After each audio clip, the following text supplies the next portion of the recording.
table, women, hyperextensions of will, basements, where, as Bachelard says, one partakes of the subterranean forces, desire, the sublime, off-license metaphysics, wine, etiquette, obsessions and withholding from obsession, and what we call in the trade stuff. Salted mangoes, thorns, Coca-Cola, rain, snowballs, cedar smoke. Andrew recognizes the pleasure in taking pains, writing meticulous, powerful poems in which the intellect dances among the language. The poem for Andrew is a theater for the wide-ranging mind, a kind of King Lear for the consciousness, where going too far struggles with stopping short. He finds resistance irresistible and admits to finding likeness in poets of another era, W.H. Auden's technical virtuosity and range of intellect. He's rare, too, in that he claims A.E. Housman, on whom he wrote his second-year essay. Remember the second-year essays? As an influence, Housman, the depictor of pastoral beauty, a reclusive, classicist scholar poet. Andrew makes poems that are fierce, unconsoling, moral, and uncompromising, even as he sometimes stews in himself, which is not a bad thing. It's where all the juicy, delicious, deranged, and fertile things simmer.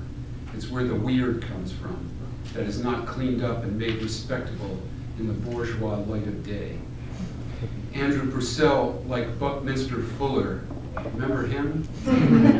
Spaceship Earth, geodesic domes, has big Socratic ideas and asks fundamental questions about language and character and landscape, how it is narrative within us.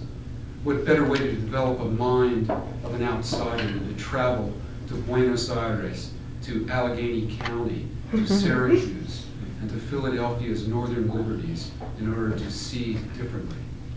It's my pleasure to introduce the Bodhisattva of third-year poets as he taps out today, Andrew Purcell.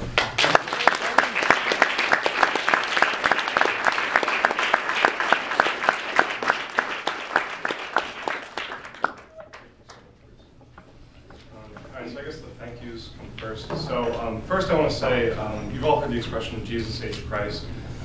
We know where the H, we know what the H is now, it's Haxton. It's Haxton Christ. Absolutely incredible teacher and an honor to have worked with. Might have had different feelings at the moment.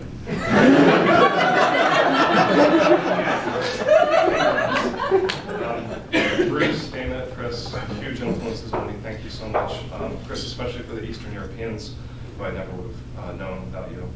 To my brother Patrick, you know, buddy. Heather for putting up with the poet for all this time. I'd like to thank my workshop colleagues for their influence and their input. I'd like to thank Patrick Lawler in all of his incarnations. Thank you, my friends, Rohit, Lauren, thank you so much for coming out, and all my friends at the Annex. And these have been the best 3 years of my entire life. Thank you. So after that introduction, this first one probably doesn't sound familiar. This is called Relief. You have to want to kill yourself to truly not want to kill yourself. We are working this out, whether it is better to give up our desires or give ourselves over to them. And no one knows what is best, or only a bodhisattva does, and that way of knowing is too much work, so we say that no one knows. But you don't have to think about this. You can think about all the wires coming out of things, going into things. The odds that the next car you see will be black, the odds that the next person you fall in love with will fall in love with you. You can consider the humid air charged with static and coconut and cannabis. You can imagine salt dried in her hair, or saying goodbye at a train station. Black beer and butterflies, rain blown through a screen, blown across a weather vane. I run until my heart isn't beating right. I sit under the sun until I'm made happy. I obsess and withhold myself from my obsession. The means by which we are saved from ourselves cannot be counted as apples or money is counted. Oblique deposition. One of the fundamental questions asks, would you, given the chance, drink wine from a human skull? Another, if you were chosen by lot to be an executioner for a day, would you be drunk? There are more. Can you believe what they did to Hypatia of Alexandria? Hint, yes. Flayed her alive with pottery shards, with the boring parts of art and history museums. Just as a collection of crows is called a murder, you begin to see why it is called a battery of questions. What kind of wine? Only a little drunk or varied? A person may be guided by these questions, as through a meditation or the vivisection of a dog. Recall Nietzsche. What happens when you stare into the abyss? Hint, it's impolite to stare. Do you prefer scrying or divination by casting salt into a fire? Be honest. This uncovers subtle distinctions of character, for example, whether you would save the author or the manuscript.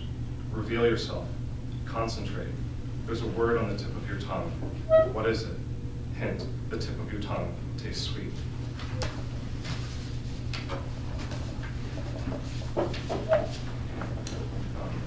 Coastal. Here, where the sea falls over the rock shore like a loutish drunk, the weather is gray, or if blue bled to death. I haven't come here to feel good.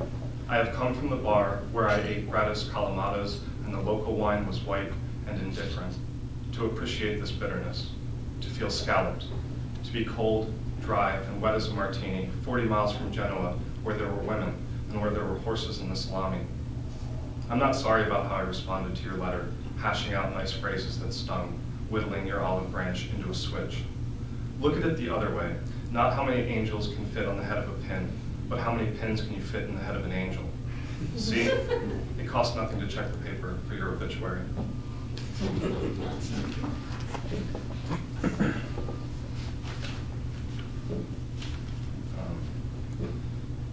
My father was a paratrooper in a Green Beret, and so this is about him. It's called Descent. Under operational conditions, the tactical element is completely rigged at the point of no return. U.S. Army Field Manual 3119. My father spent a considerable period of his youth falling from the sky. He set fire to objects, a behavior he passed on. Some people build houses and some people burn them down. Some people build the objects that burn down the houses. Those people are in between, maybe, or at a right angle, their axis begetting a spatial dimension through which to drop like an iron bomb. The longer one falls, the faster, to a point. That is, one falls to a point, as my father fell. On average, men spend far less time falling than my father. Our understandings of the verb to plummet are only superficially similar. My mother waited, gravid, while he dove through the night's long dive, literally a falling man, primed as he was, the fields alight with flares, a streaking mass, the angels plunge, and altitudes perishing, the fire, the dagger, the halo.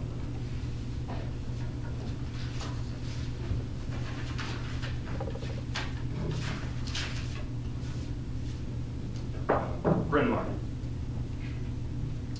July air on the 4th floor, so thick it jams the fan, a scan of goslings next rung, something choked but dazzling.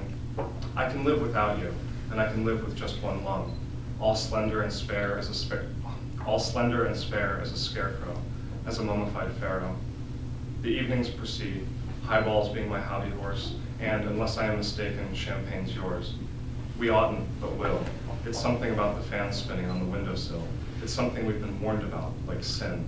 Refractory church guilt from adolescence. How rich. Cadillac sounds like Catholic, sounds like car sick. When you call it a war, what are you getting at, pet? To me, it's a game. On your mark, set, fix bayonets.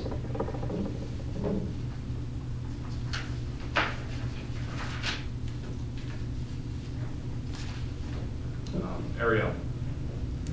Lush devotee of the Ganja Sutra, wine-wetted tongue, the goodness of real touch and the cherry of youth and no future to ruin, lips up to a honey Dutch. When I think about what you wear beneath what you wear, I think of brass bells sounding, a lamb stuffed with almonds and mint, teeth gouging deep, or wave against hull, pounding. If I look, I'll stare. If I breathe, I'll gasp. A huntress in the quiet of the hunt has snared me via silver chain and clasp to have me slit and gutted like a blunt. Assassin, since the first time that we spoke, my nights are starlight cloaked by snow and smoke.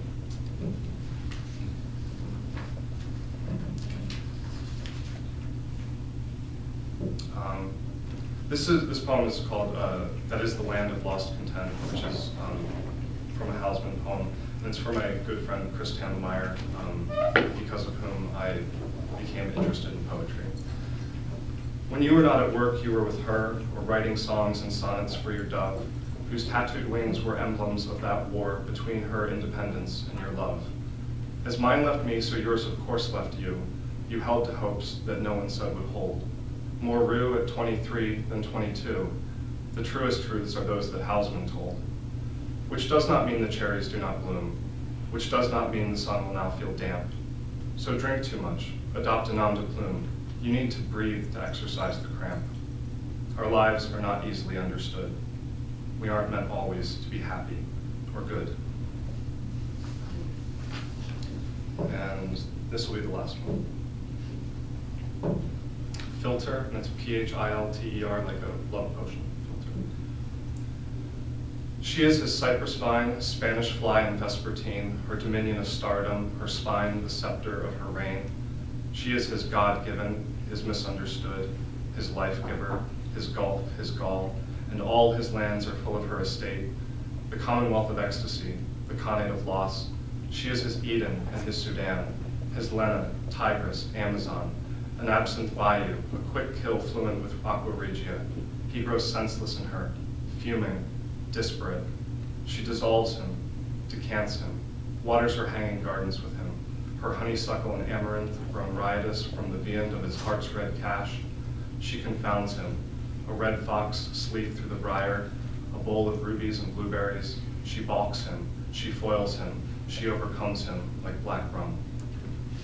Thank you.